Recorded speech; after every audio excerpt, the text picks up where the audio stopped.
Hello guys, and welcome to another Pop Culture Overload review, and our second part of our three-part review of the new 2011 Thundercats line. We are taking a look at Panthro. Now Panthro is, next to Mumra, he's one of the biggest figures in the line. He's just very massive, very bulky, just really just muscular. Looks like he just beat you down. And you got his classic nunchucks. You got two different sets, but let's get right into the review. Now, I've said a couple of things about these Thundercats. There's something I'm going to touch on right there. Panthro here suffers from very weak joints.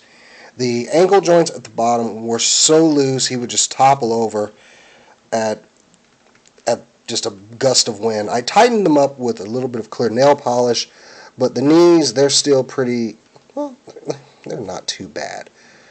But the ankle joints were really, really loose, and he had a tendency to fall over. And he's very top-heavy just because of how big he is. But otherwise, these new Thundercats figures are really cool. I love the paint apps on them. I love the face sculpts on them. You can see Panthers. It just looks very menacing, and I don't like you, and I'm going to mess you up. One of the things that I didn't like, well, I'll talk about the good first, and then get into the bad. Let's look at. He has some of the same articulation that we were looking at on Lion-O. He's got that ankle tilt. His is not as prominent as Lion-O's, but it gets there. You got the back and forth, and that was the one that was really loose. It's really tight now. You've got this calf twist. You've got double jointed knees. Got a ball joint, a twist here.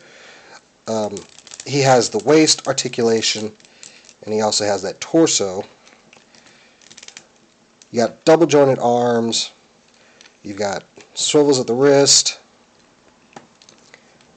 Got ball jointed shoulders.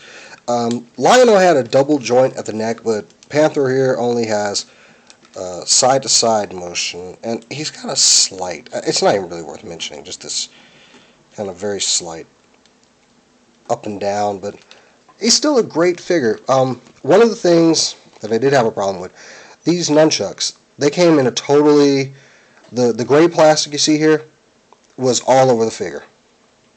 I mean, all over the weapon.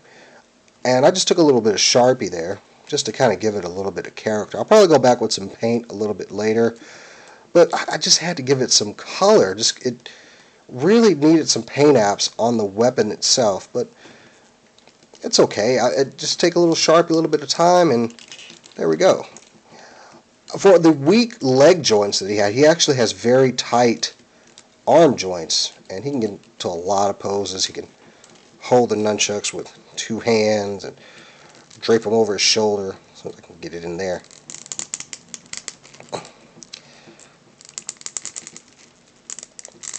So I'm trying to fit that in there, and there we go. He's got a lot of just great posability. Just looks tough. He also comes with this accessory, the collapsed nunchucks. You can put them in his back. I kind of colored those too. But once again, like I was saying with Lion-O, he's got those visible screws in the back. And he also has those black pegs everywhere. I mean, of course, you can't tell in the pants. Perfect for there.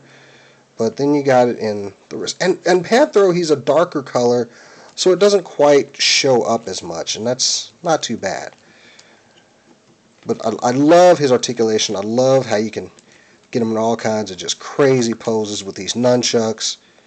And they're that really soft plastic, the same we saw on Lion-O's sword. It's very bendable. It doesn't feel cheap, but it feels very flexible. It doesn't feel like it's going to break, and I like that. He has, here's where the paint apps kind of start to bother me. He has them right here on his legs, right at the calves, on the spikes there. But then you come here, and they're not on his feet. I just wish a little bit more care had been taken in these paint apps. And the head sculpt is a little bit nicer than Lion-O's, I think. He's got his damaged eye there with the scar, the red eye. And he's got a little bit more paint on the face, but he's got the bald head and the mutton chop sideburns. His face has a lot of character without needing a lot of paint apps. But I really liked Panthro in the old series, and I like him now. He's the same gearhead character he is, and they've given these characters a lot more detail to separate them, because they're all just that standard humanoid body. You got Lionel; they've got distinct body structures, and it really comes through with Panthro, especially with the scars that he has on his arms, over the eye, and just his massive size compared to the other Thundercats. Really great figure. This line is really shaping up. And for my last review, I'm going to show you Chitara. So let's get right to it. So this is Thundercats 2011 Series 1 6-inch Panthro, and I'm Jazz for Pop Culture Overload. Be seeing you next time.